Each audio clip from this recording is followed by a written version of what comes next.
নমস্কাৰ এই মুহূৰ্তে আহি পৰিছে ৰাতিপুৱাৰ কেইবাটাও গুৰুত্বপূৰ্ণ খবৰ আজি হৈছে 16 এপ্ৰিল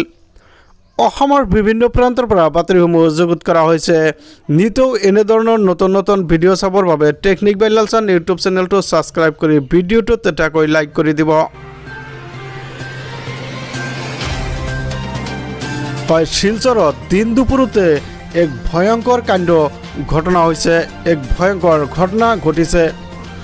পথ পাৰ হ'বলৈ ৰৈ থাকোতে দুৰ্বৃত্তই টানি নিয়ে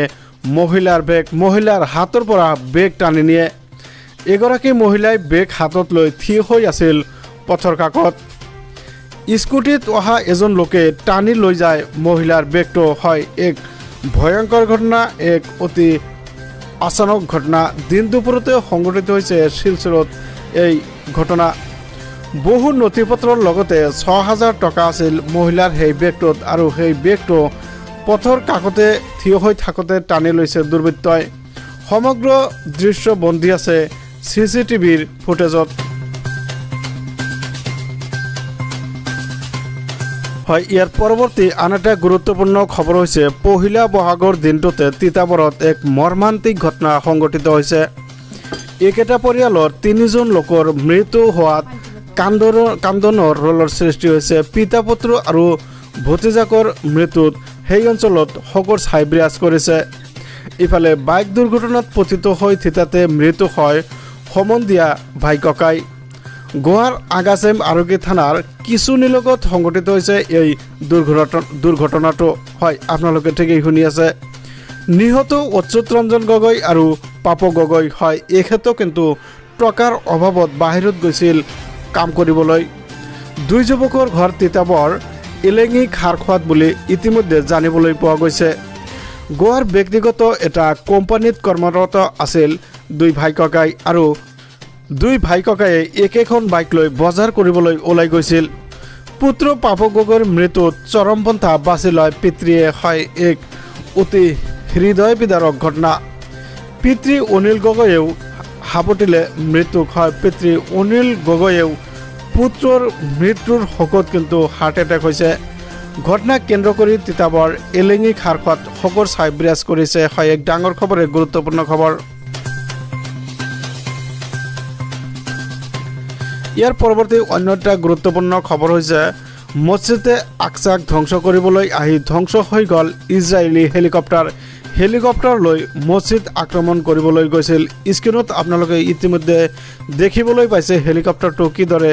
দুৰ্ঘটনাত পতিত হৈছে এজন মুছলমান হিচাপে আপুনিও এবাৰ লিখিব পাৰে আল্লাহু আকবাৰ এই কথা আপুনি লিখিব পাৰে এজন মুছলমান হিচাপে আপুনি পুনৰ এবাৰ লিখক আল্লাহু আকবাৰ কিয়নো মছজিদ ধ্বংস কৰিবলৈ আহি হেলিকপ্টাৰ দুৰ্ঘটনাত পতিত হৈছে আমাৰ দেশৰ অধিকাংশই নাজানে যে মুছলমানসকলৰ ওচৰত মছজিদে আকছা ইমান কিয় গুৰুত্বপূৰ্ণ হজৰত ইব্ৰাহিম আৰু মুছা নবীৰ সহ অসংখ্য নবীৰ ৰচুলৰ কবৰ আছিল এই মছজিদে আকছাত ইয়াত আল্লাহৰ মহানবী আৰু ফিৰিস্তাসকল লৈ নামাজ পঢ়িছিল এই মছজিদে আকছা আৰু সেই মছজিদে আকছা হেলিকপ্টাৰ লৈ ধ্বংস কৰিবলৈ আহি হেলিকপ্টাৰ দুৰ্ঘটনাত পতিত হ'ল এই জামাতত প্ৰায় ২৪,০০০ নবীৰ আৰু মহাপুৰুষসকল একেলগে নামাজ পঢ়িছিল এই মছজিদৰ পাতত লিখা আছে সম্পূৰ্ণ চবনে ইয়াছিন হয় এক ডাঙৰ খবৰ এক গুৰুত্বপূৰ্ণ খবৰ এক মছজিদৰ বাবে জিনসকলক দি পাতৰ অনা হৈছিল আৰু এয়া মানুহে অনা সম্ভৱ নহয় সাগৰৰ তলদেশৰ পৰা যিবিলাক